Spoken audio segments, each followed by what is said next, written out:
አንድ አካል አምላክ ብለን ለመቀበል ሊያሟላቸው የሚገቡ ነገሮች አሉ ብለን እናምናለን። ከፍጡራን ጋር የሚጋራቸው ወይም ለፍጡራን የሚያጋራው ጸጋዎች አሉት። ከፍጡራን ጋር ደግሞ የማይጋራቸው ነገሮች አሉ። እርሱን አምላክ ነው ለማለት የሚያበቁ ነገሮችን አይተናል ወይ ነው ጥያቄ። ክርስቶስን ሰው ነው ማለት ኃጢአት አይደለም። ሰው ነው ማለት ትክክለኛ ምስክርነት ነው። አሁን ሰው ይሄ ነው እንዴት አምላክ ሞተ ተብሎ ይወራል? ሞት እኮ ማለት የህልውና ማብቃት አይደለም። በእግዚአብሔር ዘንድ ባለሟልነትን አግኝተሻል አትፍሪ። ይሄ ንግግር ለእመቤታችን የቀረበ ሰላምታ ምስጋና ብቻ አይደለም።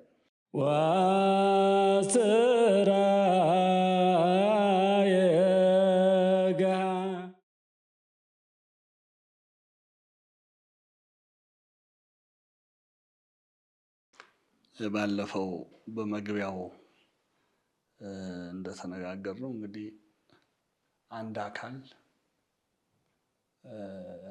አምላክ ነው ለማለት ከፍጡራን የሚለየው ወይም በፍጡራን የማይቻል ለፍጡራን የማይቀጸል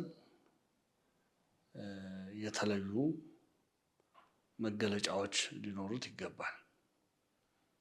ከነዛ መካከል የተወሰኑትን አይተናል። ለምሳሌ ለፍጡራን ሁሉ ነገር አይቻላቸውም። ስለዚህ አምላክ ብለን የምንቀጽልለት አሁን ይህን የምናወራው በክርስትና እይታ ነው እንጂ በተለያዩ ሃይማኖት ነን በሚሉ አካላት በየራሳቸው ለአማልክቶቻቸው የሚሰጡት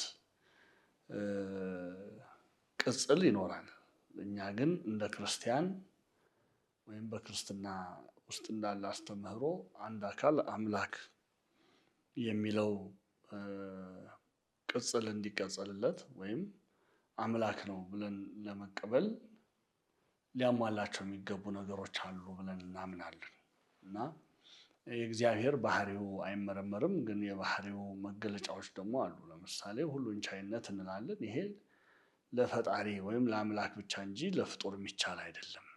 ስለዚህ እግዚአብሔርን አባቶቻችን ሊሉ የባህሪ ይሉታል። በባህሪው ልዩ የሆነ ማለት ነው። በባህሪው ልዩ ከፍጡራን ጋር የማይጋራቸው ነገሮች አሉ። እግዚአብሔር ከፍጡራን ጋር የሚጋራቸው ወይም ለፍጡራን የሚያጋራው ጸጋዎች አሉት።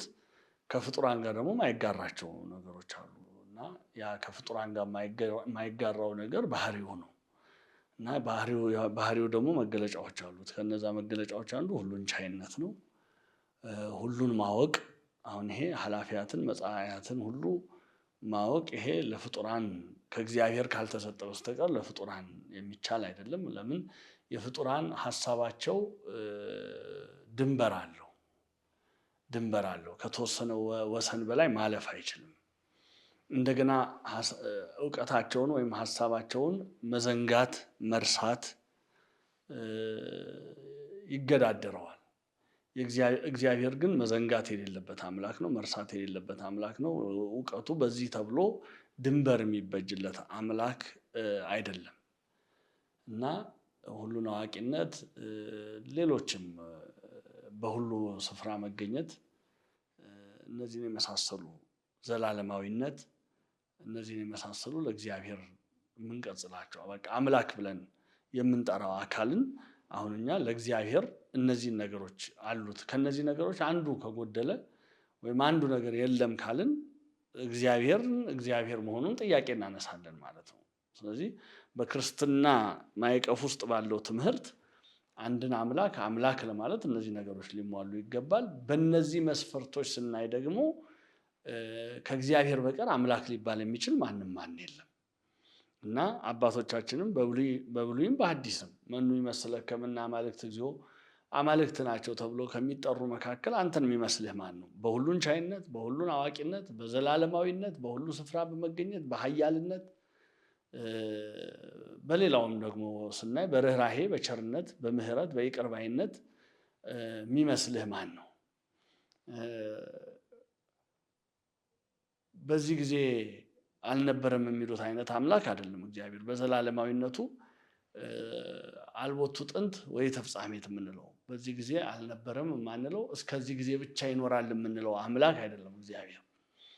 እና ከነገሮች መለዋወጥ ጋር አብሮ የሚለዋወጥ ከጊዜ መፈራረቅ ጋር አብሮ የሚቀያየር ማንነት ወይም ባህሪ ያለው አምላክ አይደለም እግዚአብሔር። ስለዚህ አንድን አካል አምላክ ነው ብለን ለመጥራት እነዚህ መገለጫዎች ሊኖሩት እንደሚገባ እናምናለን። እንግዲህ አሁን ጥያቄው የሚነሳው ምንድነው? መድኃኒታችን ኢየሱስ ክርስቶስ ፈጣሪ ሲሆን ሳለ የፍጡርን አምላክ ሲሆን ሳለ የባህሪያን መልክ ይዞ ስለተገለጠ በአጭር ቁመት በጠባብ ደረት በእኛ መካከል ስለተገለጠ እርሱን አምላክ ነው ለማለት የሚያበቁ ነገሮችን አይተናል ወይ ነው ጥያቄው። አሁን እሱ ብዙዎች እንደሚያነሱት እኔ አምላክ ነኝ ስላላለ ሳይሆን እኛ አምላክነት ወይም አንድ አካል አምላክ ነው ልንለው የምንችለው አካል ሊያደርገው የሚችለውን ለሱ ብቻ ሊቀጸል የሚችሉት ነገሮችን በጌታችን በኢየሱስ ክርስቶስ ላይ አይተናል ወይ ነው ጥያቄው። አዎ ካልን አምላክነቱን አምነን መቀበል ግድ ነው የሚሆንብን። አይ ካልን ደግሞ የምናነሳውን ጥያቄ መፈተሽ ነው ያለብን። በዛ በምናነሳቸው ጥያቄዎች የእሱንም ማንነት መፈተሽ ነው ያለብን ማለት ነው። ስለዚህ እንግዲህ በመድኃኒታችን በኢየሱስ ክርስቶስ ላይ በአምላክነቱ ላይ በፈጣሪነቱ በጌትነቱ ላይ ጥያቄ የሚነሳው ስጋ ለብሶ ስለታየ ነው። በፍጡር መልክ ስለታየ የፍጡርን ስጋ የፍጡርን አካል ተዋህዶ ስለታየ ነው። እንግዲህ ፍጡር ነው ያልነው ፍጡር አይደለም፣ ግን የፍጡርን አካል ተዋህዷል። ያንን የፍጡርን አካል ተዋህዶ በፍጡር አርአያ በፍጡር ምሳሌ ሆኖ በመካከላችን ስለተገለጠ እንደነ ቅዱስ ጳውሎስ አነጋገር የባሪያን መልክ ይዞ በሰው ምሳሌ ሆኖ ራሱን ባዶ በማድረግ ማለት ራሱን ዝቅ በማድረግ በመካከላችን መገኘቱ ነው ጥያቄ ያስነሳው። ራሱን ባለቤቱ እንግዲህ በእኔ የማይሰናከል ብፁዕ ነው ብሏል። በእኔ የማይሰናከል ብፁዕ ነው። በሰው መካከል መመላለሴን በሰው መካከል ተገኝቼ ሰዎች የሚጎርሱትን ስቀምስ እንደ ሰዎች ድካም ተሰምቶኝ ሳንቀላፋ ይሄን አይቶ ሩቅ ብእሲ የማይለኝ ተራ ሰው ነው። አሁን ክርስቶስን ሰው ነው ማለት ኃጢአት አይደለም። ክርስቶስን ሰው ነው ማለት ኃጢአት አይደለም። ሰው ነው ማለት ትክክለኛ ምስክርነት ነው። ለምን እኛ ስናምን ፍጹም ሰው ፍጹም አምላክ ነው የምንለው። ስህተትም የሆነው ምንድነው? ክርስቶስን ሰው ብቻ ነው ማለት ነው። ትልቅ ስህተት የሚሆነው አሁን ስለ ክርስቶስ ስንናገር አምላክ ብቻ ነውም ስህተት ነው፣ ሰው ብቻ ነው ማለትም ስህተት ነው። አምላክ ነው ማለት ስህተት አይደለም፣ ሰው ነው ማለትም ስህተት አይደለም። ምክንያቱም ክርስቶስ ስንል ፍጹም ሰው ፍጹም አምላክ። ለአብ ይህ አይነገርም፣ ለመንፈስ ቅዱስ ይህ አይናገርም። አሁን አብ ወይም መንፈስ ቅዱስን ስንናገር አምላክ ብቻ ነው ብለን ነው የምንናገረው እንጂ ለአብ ሰው ነው ብለን አንናገርም፣ ለመንፈስ ቅዱስ ሰው ነው ብለን አንናገርም። ለክርስቶስ ግን ወይም ቃል ለምንለው ወይም ወልድ ለምንለው ግን አሁን የምንናገረው ምንድነው? አምላክ ነው እንላለን፣ ሰው ነው እንላለን። ፍጹም አምላክ ነው፣ ፍጹም ሰው ነው። ሰው የሆነ አምላክ ነው ብለን ነው የምንናገረው እንጂ አምላክ ብቻ ነው ብለን አንናገርም፣ ሰው ብቻ ነው ብለን አንናገርም። ይሄ መነጣጠል ነው የሚሆነው። አሁን ትልቁ ስህተት አሁን ሰው ነው ማለቱ ሳይሆን ሰው የሆነ አምላክ መሆኑን መካዱ ነው። ሩቅ ብእሲ የሚባለው በዚህ በቤተክርስቲያን ሩቅ ብእሲ የምንላት አነጋገር ይሄን ተራ ሰው ወይም አምላክነት የሌለው ፍጡር ብቻ ብለን መናገር። ለምን? ክርስቶስ ያደረጋቸውን አይተን እንደማንኛውም ሰው ፍጹም ሰው ከመሆኑ አንጻር በቤተክርስቲያን አነጋገር ለአጽድቆተ ትስብእት እንለዋለን። ለአጽድቆተ ትስብእት ከዚህ በፊትም አንስተናል ይህንን ነገር። ለአጽድቆተ ትስብእት ማለት ፍጹም ሰው መሆኑን ለማጠየቅ ፍጹም ሰው መሆኑን ለማስረዳት በመካከላችን መብላቱን መጠጣቱን አይተን በመካከላችን ደከመው አንቀላፋ መባሉን አይተን ሞተ መባሉን አይተን ተቀበረ መባሉን አይተን መከራ ተቀበለ መባሉን አይተን ተራ ሰው ብቻ ነው፣ በቃ ሰው ብቻ ነው እንጂ አምላክነት የለውም ካልን ይሄ ጭልጥ ያለ ክህደት ነው የሚሆነው። እና በክርስቶስ ላይ ይሄ ጥያቄ የሚነሳው በዋናነት የፍጡርን መልክ ይዞ በሰው ምሳሌ ሆኖ በመካከላችን ስለተገኘ ነው። ያ ባይሆን ኖሮ አምላክነቱ ላይ ጥያቄ የሚያነሳ አይኖርም ነበር። አሁን ግን ምንድነው? እንደኛው በአጭር ቁመት በጠባብ ደረት ተገልጦ እኛም እንተነፍሰውን አየር እየተነፈሰ እኛም እንጎነጨውን ውሃ እየተጎነጨ በመካከላችን ስናየው እንደገና እንዳልኩት ቅድም ደከመው አንቀላፋ ደግሞ አምላክን ማን ደርሶ ማን ደፍሮ ክንዱን ይጨብጠዋል? እሱ ግን ኃያል የሆነ አምላክ ክንዱ ተያዘ፣ ክንዱ ታሰረ ተባለ፣ ተነገረለት። የማይመረመር አምላክ ፊትና ኋላ ላይና ታች የሌለው አምላክ ጀርባው ተገረፈ፣ በጅራፍ ጀርባው ተገረፈ ተብሎ ሲነገርለት ሰማን። በፊቱ መላእክት ሰራዊተ መላእክት ሊቆሙ የማይቻሏቸው አምላክ ፊቱ ላይ ምራቅ ተተፋበት ተባለ። ሰው ይህን ሲያይ ዓለማትን የፈጠሩ እጆቹ በችንካር 3 ሰዓት ሙሉ በመስቀል ላይ ተጠርቀው ከመስቀል ጋር 3 ሰዓት ሙሉ ተጣብቀው ያንን ሲያይ እንደገና ጸማይኩ ሲል በዛ በመስቀል ላይ ሆኖ ተጠማው ሲል አምላኬ ለምን ተውኸኝ ሲል እነዚህ ነገሮች ሲያይ ሰው በኋላም ነፍሱ ከስጋው ተለየች ሞተ ሲባል አሁን ሰው ይሄ ነው እንዴት አምላክ ሞተ ተብሎ ይወራል? እኛ ሞተ ስንል ምን እያልን እንደሆነ ስላልገባው ሞተ ስንል ሞተ በስጋ ነው። ሞተ በስጋ ነው። መጀመሪያ የሞትንም ትርጉም ሰው ማወቅ አለበት። ሞት እኮ ማለት የህልውና ማብቃት አይደለም።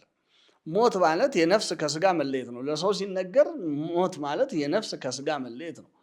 ክርስቶስን በመስቀል ላይ ሞተ ስንል የነፍሱ ከስጋው ቅድስት ነፍሱ ከቅዱስ ስጋው የመለየት ጉዳይ ነው እንጂ ሞተ ስንል የህልውና ማብቂያ አይደለም። ወይም ደግሞ ሌሎች እንደሚያስቡት የመለኮት ከትስብእት የመለኮት ከስጋ መለየትም አይደለም። መለኮት ከስጋም ከነፍስም ለቅጽበተ ዓይን አልተለያየም። በማህፀነ ማርያም ከተፈጸመው ተዋህዶ በኋላ ከዛች ይኩነኒ ብላ ቃሏን ምክንያት አድርጎ ከተዋሃደባት ቅጽበት እንዳይን ጥቅሻ ከሆነችዋ ከዛች ቅጽበት በኋላ በመለኮትና በትስብእት መካከል መለያየት የሚባል አይታወቅም። መለያየት የሚባል ነገር የለም። አሁንም በየማነ አብ በዘማነ ኪሩብ ሲቀመጥ በኪሩቤል ጀርባ በአባቱ ቀኝ ወደ ቀደመ ክብሩ ገብቶ በግርማው ሲቀመጥ ለአካል 4ኛ ለባህሪ 2ኛ ሆኖ አልተጨመረም እና ይሄንን መረዳት ያስፈልጋል። ይሄንን ማወቅ ያስፈልጋል። እና ሰው ግን ያንን ሲያይ ይከብደዋል። አሁንም ድረስ ይሄ ነው የሚታገለው። ብዙውን ሰው የሚታገለው ይሄ ነው። ለምን ይችን ፍቅር መመርመር አይችልም? ሰው ይሄን ፍቅር መረዳት ይገባል እንጂ በቅጥነተ ህሊና ይሄ ሰው በራሱ ስጋዊና ደማዊ አእምሮ መታመን ከቻለ በቃ በኔ ስጋዊ ደማዊ አእምሮ እና በሌሎች ረዳት መሳሪያዎች ተመራምሬ የምደርስበት ነገር ብቻ ነው እውነት ወደሚል ትዕቢት ካለፈ ሰው ስለ እግዚአብሔር መረዳት አይችልም። እዚህ ቅዳሴያችን ላይ በጣም ግሩም ቃል አለች የምትነገር ስለ ክርስቶስ ሲናገር የቅን እውቀት ይለዋል። ክርስቶስን የቅን እውቀት እና የትዕቢተኞች እውቀት አይደለም። ክርስቶስ የቅኖች እውቀት ነው። ለቅኖች የሚገለጥ በቅኖች የሚታወቅ ቅን ላልሆነች ህሊና ደግሞ የሚሰወር አምላክ ነው። አሁን አንዲት ህሊና ክርስቶስን ማወቅ ከፈለገች የሚጠበቅባት ቅን መሆን ነው። ቅንነት ደግሞ ምንድነው ካልን ድካምን ማወቅ ነው አይደለም? ውስንነትን ማወቅ ነው። አሁን ለኛ ሲነገር ከዚህ በላይ ላውቀው አልችልም፣ ከዚህ በላይ ልረዳው አልችልም። በትዕቢት እኔ ያልመረመርኩት ነገር እኔ ያልደረስኩበት ነገር የለም፣ ካልደረስኩበትም የለም ያ ነገር ብሎ መታበይ ቅንነት አለመኖሩን ነው የሚያሳየው። ክርስቶስ ደግሞ የቅን እውቀት ነው። ለቅኖች የሚሰጥ እውቀት ነው። ለቅኖች የሚገለጥ ከትዕቢተኞች ደግሞ እናስተውላለን፣ እንመረምራለን፣ አስተዋይነን፣ መርማሪነን፣ ጠቢባንን ከሚሉ ደግሞ የሚሰወር አምላክ ነው። ራሱን ይሰውራል። በቃ እናውቃለን ሲሉ አለመታወቅ ነው መዳረሻቸው የሚሆነው። በቃ እሱ ወደ አለመታወቅ ራሱን ስለሚያስገባ የፈለገ ቢመረምሩ መጨረሻቸው የሚሆነው አለመድረስ ነው፣ አለማወቅ ነው የሚሆነው መድረሻቸው እና እውቀታቸው ከጊዜ ወደ ጊዜ ከንቱ የሆነ እግዚአብሔር ያምር ህሊናሆሙ ለጠቢባን ከመ ከንቱ ውእቱ ይላል። እግዚአብሔር የጠቢባን ምርመራ፣ የጠቢባን እውቀት፣ የጠቢባን ህሊና ወይም አለን የሚሉት ማስተዋል ሁሉ ከንቱ እንደሆነ ያውቃል። እና ቅዱስ ጳውሎስም በጣም ድንቅ በሆነ ሁኔታ ነው እኮ የሚገልጠው። የእግዚአብሔር ሞኝነት ከሰው እውቀት ይልቅ ይጠበባል ይላል። የእግዚአብሔር ሞኝነቱ እና በጠቢባን ህሊና ሲታሰብ አሁን ጠቢብ ነን የሚሉ ቅንነት የሌላቸው ጠቢባን ማለት ነው። ቅንነት በሌላቸው ጠቢባን ጉዳዩ ሲመረመር እግዚአብሔር ሁሉን ማድረግ እየቻለ በቃ አዳምን ከሲኦል ወጥተህ ግባ ማለት እየቻለ ዲያብሎስን ዞር በል ወግድ ማለት እየቻለ በዚህ ሁሉ ነገር ማለፉ እንደ ሞኝነት ነው የሚቆጠረው። እንደ ሞኝነት ነው የሚታየው። ግን እግዚአብሔር እርሱ በራሱ ለኛ ያለውን ፍቅር ያስረዳ ዘንድ ነው ይህን ሁሉ መንገድ የተጓዘው። ይችን ፍቅር እናውቃት ዘንድ፣ ይችን ፍቅር ትገባን ዘንድ፣ በዚህ ልክ እንደሚያፈቅረን እንድናውቅ ነው እግዚአብሔር ይህንን ሁሉ መንገድ የሄደው።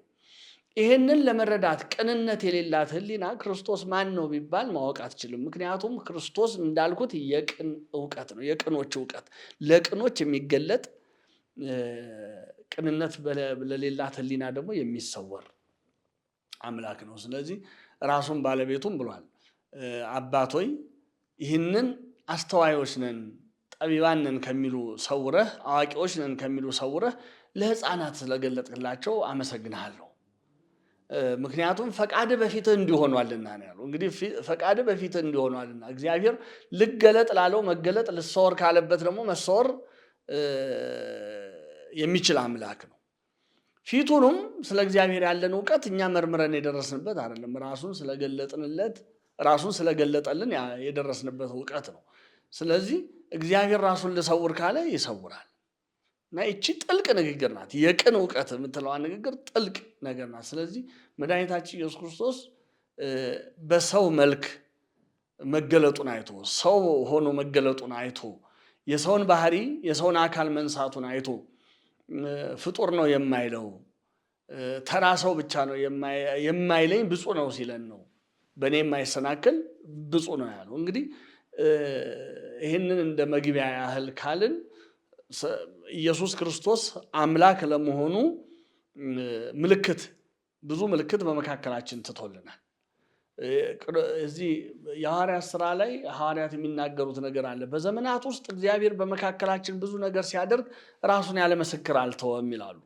ምንጊዜም እግዚአብሔር በመካከላችን ስለሚያደርገው ነገር ምስክር ይተዋል። በኋላ አላየንም አልሰማንም እንዳንል ምንጊዜም ምስክር ይተዋል።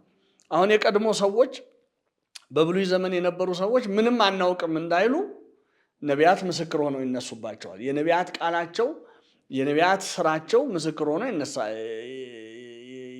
ይከራከራቸዋል፣ ይሟገታቸዋል፣ ያስፈርድባቸዋል። እንደው የእግዚአብሔርን ድንቁን ስራውን አላየንም እንዳይሉ ከጥንት ጀምሮ ይሄ ንፍር ውሃ ወርዶ ምድርን ሲያጠምቃት፣ ጥቅመ ሰናወርን እንደዛ አድርጎ በንፋስ ሲበት ነው። ይሄ እንግዲህ ምድር ምስክር ሆና የምትናገረው ነገር ነው። ለምን? በዘባነ ምድር የሆነ ነገር አይደል? በምድር ጀርባ ላይ የሆነ ነገር ስለሆነ ምድር ምስክር ሆና የምትናገረው ነው የሚሆነው። ወደዚህ ብንመጣ የነሳራ መውለድ እኮ እግዚአብሔር ራሱን ያለ ምስክር ያልተውበት ምስጢር ነው አይደለም እንዴ? የዮሴፍ በባርነት ከተሸጠ በኋላ በባዕድ ሀገር ታሪኩን እንደዛ አድርጎ መቀየሩ እኮ እግዚአብሔር ራሱን ምስክር እያስቀመጠብን ነው። በዛ ውስጥ ደግሞ የሚደንቀው ነገር በእያንዳንዱ ነገር ውስጥ ክርስቶስ ነው የተተረከው። በብሉይ ኪዳን ክርስቶስ ያልተተረከበት መጽሐፍ እንደ መጽሐፍ አልተቆጠረም ሲጀመር። ስለዚህ ክርስቶስን እየተረከ ወደነ ሙሴ ዘመን ስንመጣ መና ማውረዱ፣ ደመና መጋረዱ፣ ባህር መክፈሉ፣ ጠላት መግደሉ፣ እነዚህ ከጭንጫ አለት ላይ ውሃ ማፍለቁ፣ እንግዲህ ምን ያህል እግዚአብሔር ራሱን የዮርዳኖስና ባህር ኤርትራን ከፍሎ ማሻገሩ፣ ይሄ እኮ ኢሰማይነ ወኢርኢነ ወኢነገሩነ አበዊነ ከመቦ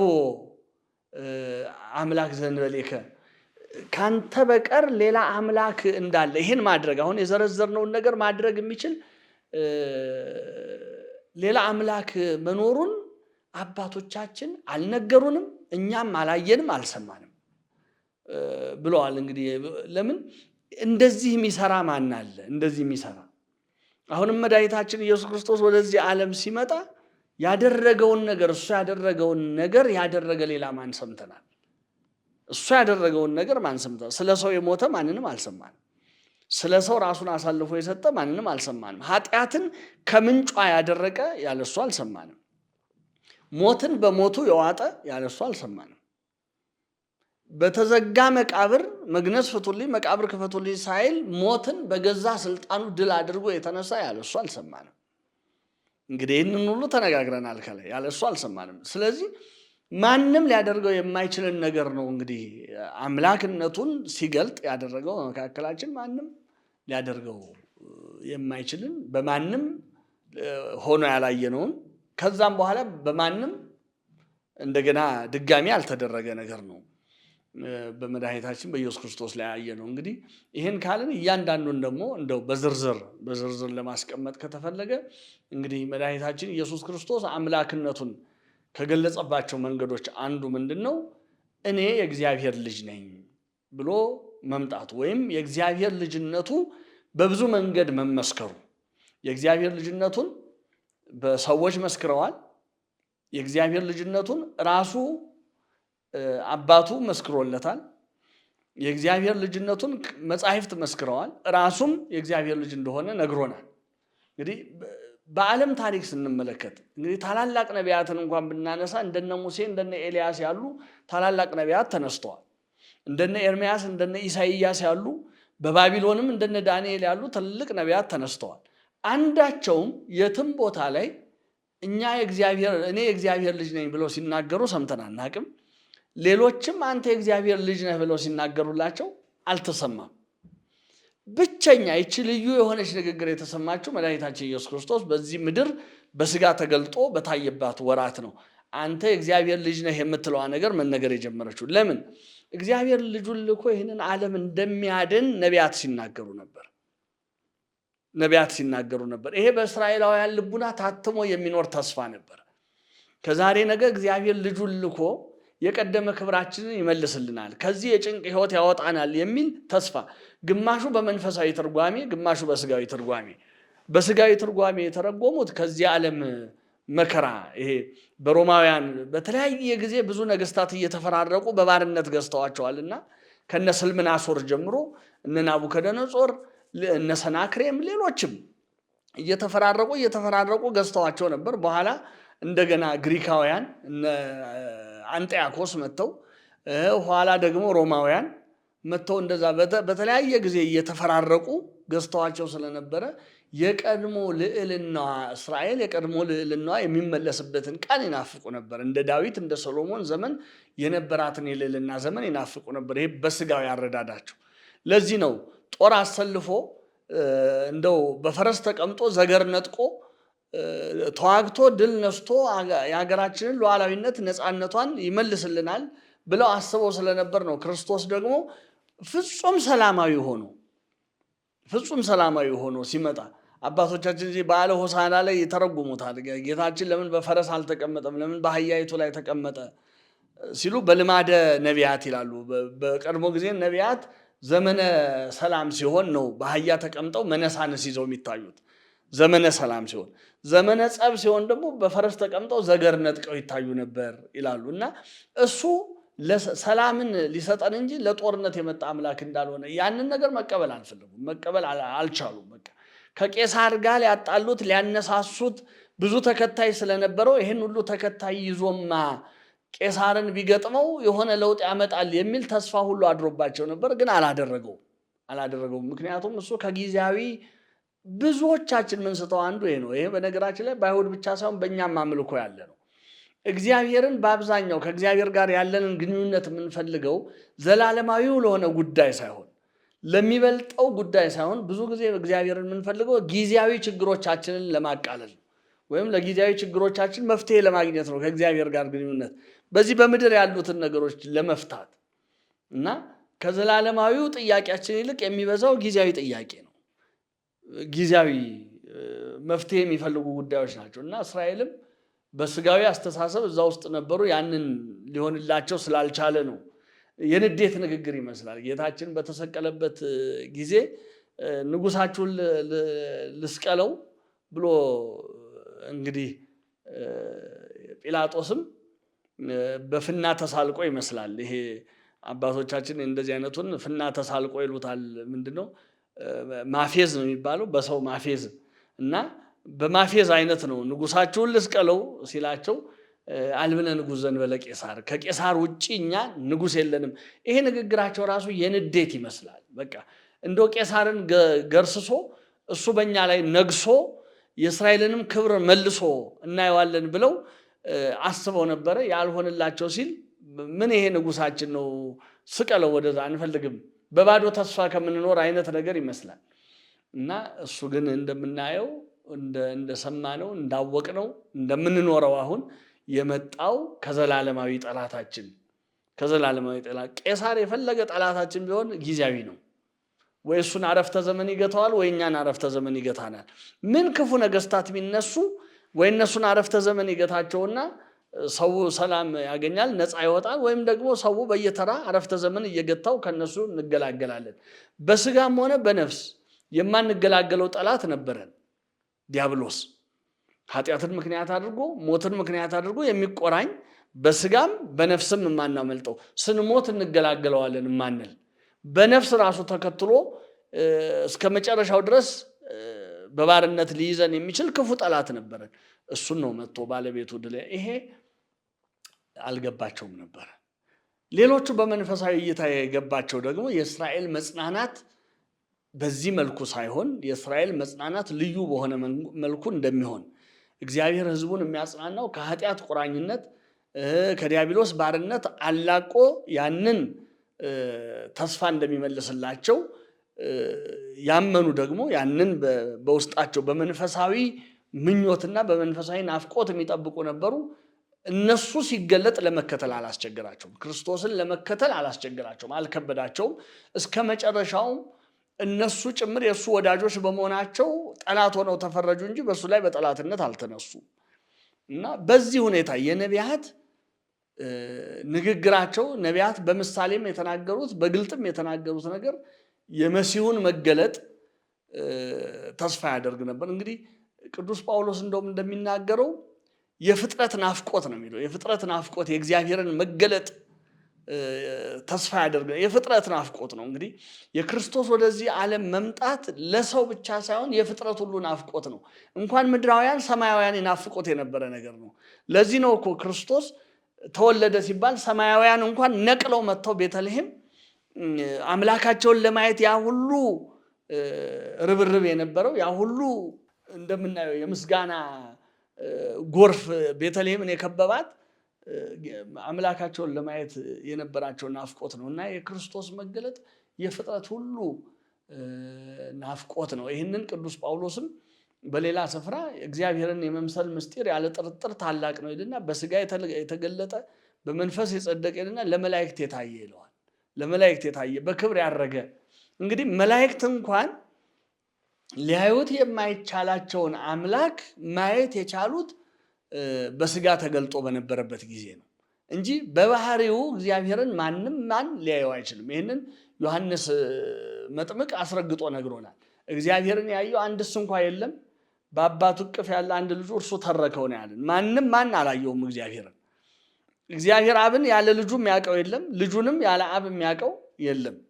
እንግዲህ በዚህ ደረጃ ነው። ማንም ያየው የለም፣ አንድ ልጁ ተረከልን መጥቶ በአባቱ እቅፍ ያለ በአባቱ እንደ አባቱ በጌትነት ያለ እንደ አባቱ በአምላክነት ያለ እርሱ አንድ ልጁ መጥቶ ተረከልን። እንግዲህ ይሄ የፍጥረት ናፍቆት የተፈጸመው መድኃኒታችን ኢየሱስ ክርስቶስ ወደዚህ ዓለም ሲመጣ ነው እና ይሄ የፍጥረት ናፍቆት ምን እንደሆነ የእግዚአብሔር ልጅ መገለጥ እንደሆነ የሚያውቁ ያንን ተስፋ አድርገው የሚጠብቁ ነበሩ እና ይህንን ይዘን ነው የምንሄደው። አሁን ያንን ይዘን ስንሄድ ይሄ ናፍቆት የነበራቸው ሰዎች ሲገለጥ ግራ አልተጋቡም እና መጀመሪያ ለምሳሌ ስንነሳ ከጽንሰቱ ስንነሳ እመቤታችንን ቅዱስ ገብርኤል ያናግራታል እና ትጸንሻለሽ፣ ወንድ ልጅ ትወልጃለሽ። እንግዲህ መጀመሪያ እመቤታችን ያለችበትን ሁኔታ ለዓለም ካስተዋወቀ በኋላ በነገራችን ላይ ምስጋና ብቻ አይደለም። ጸጋ የሞላብሽ ወይ በእግዚአብሔር ዘንድ ባለሟልነትን አግኝተሻል፣ አትፍሪ። ይሄ ንግግር ለእመቤታችን የቀረበ ሰላምታ ምስጋና ብቻ አይደለም። ክርስቶስን ለመውለድ የተመረጠችዋ ሴት በምን አይነት ሁኔታ ላይ ያለች እንደሆነች ለፍጥረትም እያስተዋወቀ ነው ቅዱስ ገብርኤል። ለፍጥረትም እየነገረ ነው የተመረጠችው ምን አይነት ሴት ምን አይነት ድንግል እንደሆነች እየነገረ ነው እና ጸጋ የሞላብሽ ወይ ደስ ይበልሽ፣ እግዚአብሔር ከአንቺ ጋር ነው፣ በእግዚአብሔር ዘንድ ባለሟልነት አለሽ ብሎ እግዚአብሔር ለለቢሰ ስጋን ለመልበስ ለተዋህዶ የመረጣት ከስጋዋ ስጋ ከነፍሷ ነፍስ ነስቶ ምስጢረ ተዋህዶን ሊፈጽምባት የመረጣት ሴት ምን አይነት እንደሆነች ፍጥረት እንዲያውቅ ተደረገ። እነዚህ ቃላት እመቤታችንን በደንብ አድርገው ለሚገባው ሰው ቅድም እንዳልነው ቅን ሕሊና ካለ እነዚህ ንግግር ጸጋን የሞላብሽ ሆይ ደስ ይበልሽ እግዚአብሔር ካንቺ ጋር ነው በእግዚአብሔር ዘንድ ባለሟልነትን አግኝተሻል የሚለው ንግግር ብቻውን እመቤታችንን በጥሩ ሁኔታ ይገልጣል። ቅን ሕሊና ላለው ማለት ነው። ያን ካለ በኋላ ትጸንሻለሽ ወንድ ልጅ ትወልጃለሽ ሲላት እንዴት ይሆናል ብላለች። ይሄ ነገር እንዴት ይሆናል ስትለው የመለሰላት ምንድነው? መንፈስ ቅዱስ በአንቺ ላይ ይመጣል፣ የልዑል ኃይል ያድርብሻል፣ ካንቺ የሚወለደው አላትና ቅዱሱ የእግዚአብሔር ልጅ ነው አላት። ካንቺ የሚወለደው እኮ ተራ ፍጡር አይደለም። ካንቺ የሚወለደው የፍጡርን ስጋ ለመንሳት ፈቃዱ የሆነው የእግዚአብሔር ልጅ ነው። ስለዚህ አንቺ ጽንስ እንደሌሎች ሴቶች ጽንስ አይደለም። ይሄ ነገር እንዲሆን የእግዚአብሔር ፈቃድ ስለሆነ ነው። እንግዲህ እመቤታችን የሚወለደው የእግዚአብሔር ልጅ ነው ሲባል እንግዲህ ትንቢተ ነቢያትን ስታነብን የኖረችው ይሉናል አባቶቻችን። ትንቢተ ነቢያትን የብሉይ ኪዳን መጻሕፍት ዕውቀት እንደነበራትም እመቤታችን በንግግሯ ማየት እንችላለን። መቼም ጸሎተ ማርያም የምንለውን አሁን ስናየው ነፍሴ እግዚአብሔርን ታላቅ ታደርገዋለች ብላ ከጀመረችበት አንስቶ ለአብርሃምና ለዘሩ የገባውን ቃል ኪዳኑን አሰበ ብላ እስከተናገረችው ድረስ ያለውን ብንመለከት እመቤታችን ለብሉይ ኪዳን መጻሕፍት የነበራትን ዕውቀት በደንብ ያሳየናል።